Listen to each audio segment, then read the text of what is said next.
क्या आपको पता है, जब हम पुराने भारत के बारे में सोचते हैं तो यह सिर्फ युद्ध और राजाओं के ज्यादा शक्ति के लिए लड़ने के बारे में नहीं है। ये एक गहरी कहानी है, एक ऐसी कहानी जिसने सिर्फ साम्राज्य को ही नहीं बल्कि वर्तमान लोकतंत्र के विचार को भी जन्म दिया। इस कहानी के बीच में खड़े हैं महाराज वृष्ण, भारतवर्ष के लोकतांत्रिक विचार के गुमनाम अग्रदूतों में से एक। वृष्ण कोई विश्व विजेता नहीं थे और न ही उन्होंने कोई बड़ा धर्म बनाया, लेकिन उन्होंने जो किया वह और भी मौलिक था। उन्होंने एक ऐसे विचार के बीज बोए जो हजारों साल बाद आज के लोकतंत्र में बदल गया है। और यह सब प्राचीन यादव वंश में उत्तर वैदिक काल के दौरान शुरू हुआ। महाराजा वृष्णिचंद्र वंश में जन्मे वृष्ण को महान साधुओं, खासकर गर्ग मुनि ने शिक्षित किया था।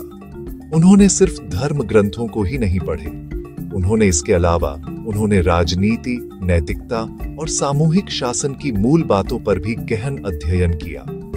ये अवधारणाएं अपने समय से बहुत आगे थी। अगर आप विष्णु पुराण या भागवत पुराण पढ़ेंगे तो आपको वृष्ण का नाम यादव वंश के शुरुआती काल में मिलेगा। हरिवंश पुराण तो और भी आगे जाता है। इसमें बताया गया है कि किस प्रकार परिषद, सभाएं और संगठित सभाएं उनके प्रभाव में जड़ें जमाने लगी। ये सिर्फ प्रतीकात्मक नहीं थे, वे इस बात का ब्लूप्रिंट बन गया कि पावर और रिस्पॉन्सिबिलिटी शेयर क्या करती है। लेकिन जिस बात ने वृष्ण को सच में अलग किया वह पावर के प्रति उनका अप्रोच था। वे सिंहासन के लालच या भव्यता के भूखे नहीं थे। जब एक भयंकर उत्तराधिकार संकट ने यादवों को हिला दिया तो वृष्ण ने अधिकार मांगने के बजाय चुप्पी चुनी। अपनी इच्छा थोपने के बजाय उन्होंने एक सभा बुलाई, जिससे गणराज्य व्यवस्था के विचार ने रास्ता दिखाया। वही सभा बाद में महान यादव गणराज्य परिषद बन गई। भारत में असली गणराज्यात्मक लोकतंत्र का पहला टेस्ट।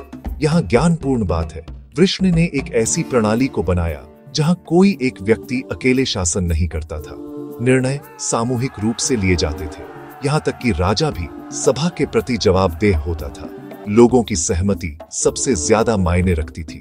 यह सिर्फ विचार नहीं थी, यह मथुरा और द्वारका जैसे गणराज्यों की नींव बन गई। सुना सुना लग रहा है? आज भारत एक संवैधानिक लोकतंत्र है जहां प्रजा सबसे ऊपर है और शासक जवाबदेह है और हर विचार पर बहस हो सकती है। यह कोई उधार लिया हुआ अवधारणा नहीं है, यह हमारी विरासत है जो वृष्ण द्वारा शुरू किए गए विचारों में निहित है।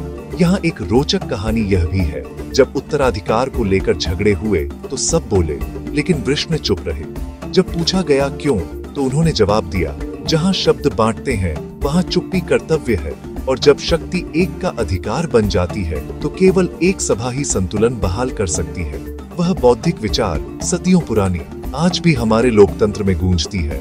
महाराज वृष्ण सिर्फ एक राजवंश की कड़ी नहीं थे, वे एक नए राजनैतिक विचार के सृजनकर्ता थे, जहां शक्ति का मतलब सेवा था और नेतृत्व का मतलब जवाबदेही था। जब हम भारतीय लोकतंत्र का जश्न मनाते हैं तो आइए याद रखें, इसकी जड़ें गहरी, प्राचीन और पूरी तरह से भारतीय हैं। वृष्ण वो बीज थे जिनसे लोकतंत्र का महान बरगद का पेड़ उनकी विरासत बना है, जिनका वंश आज भी करौली और जैसलमेर में इसका गवाह है।